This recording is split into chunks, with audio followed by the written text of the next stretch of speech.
How's it going? I'm back with another hot take. So there's nothing inherently dangerous about crunches. I mean, if you really screw up the exercise, I guess it bears the potential to hurt you. But the exercise itself is not that inherently dangerous. So my problems with the exercise are not necessarily rooted in anything that you need to be concerned about from a safety point of view. My problems with the exercise are actually a lot simpler and frankly more shallow than that. I hate crunches because they're boring. Your core is one of the most dynamic groups of muscles in your entire body, and so I don't know why people assign it the most boring exercises ever. Planks, crunches, sit-ups.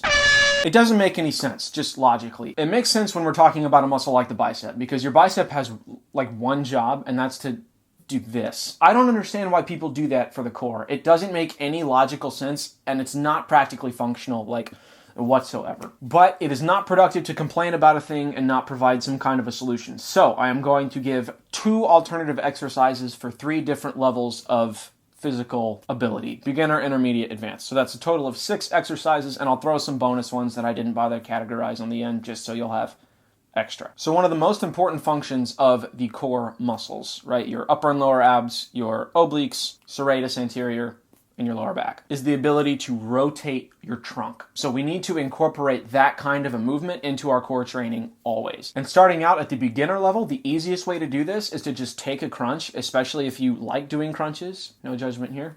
Just take a crunch and add a twist to the top to it. Just crunch, twist to either side. If you want, reach an arm out to help emphasize the twist even more, and then lower back down. It's a really easy way to take an exercise that's boring and add something functional to it. And then to take that a step further, but still staying at the beginner level, we have what's called a Russian twist, which is where you're just sitting up and leaning back so that your core has to engage to keep you stable, and then twisting. This is a great exercise because it hits 2 responsibilities of the core, which is to stabilize and to rotate. It's a very effective way to apply your core to the kinds of movements that it's designed to do anyways. But the first exercise for the intermediate category is for those of you who enjoy planks, and that's going to be a tuck plank. So all we're doing is taking a plank and just adding a little bit of dynamic movement to it. So what you're going to do is get into a plank and then bring your knee to your opposite elbow and then go back into a plank and repeat on the other side. And you're going to squeeze when they touch as hard as you can, and then return to a plank. And then moving on, again, a more interesting variation of a crunch. You have a 21 crunch. So you lie on your back with your legs straight out in front of you. You're going to keep your feet off the ground at all times and engage your upper abs at all times. So keeping everything engaged, you're going to lift one leg, lower it down,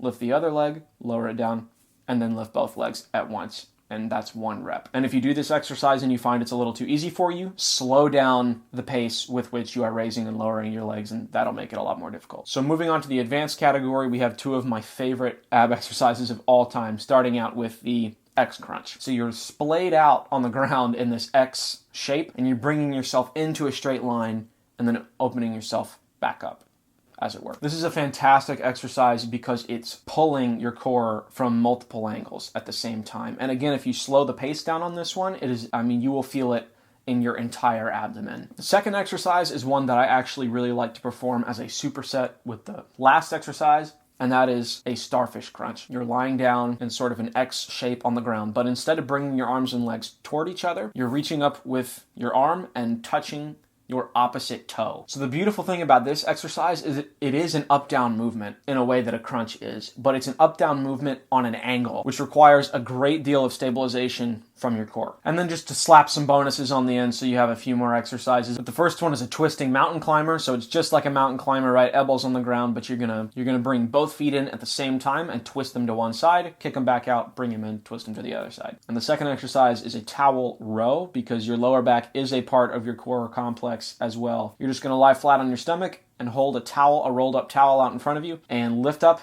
like you would for a Superman and pull the towel to your chest. Hold for about 3 seconds and then let it out, relax everything, and repeat. So if you want to see these exercises and more exercises like this plugged into a workout, be sure to subscribe because I will be posting that. Your core muscles are some of the most interesting and capable muscles in your entire body, and you need to be training them as such. If you want to check out a really cool and short shoulder workout, check out this workout right here. Like, comment, subscribe, all that good stuff. Follow me on Instagram @TonicMovement, and happy holidays if you're into that kind of thing.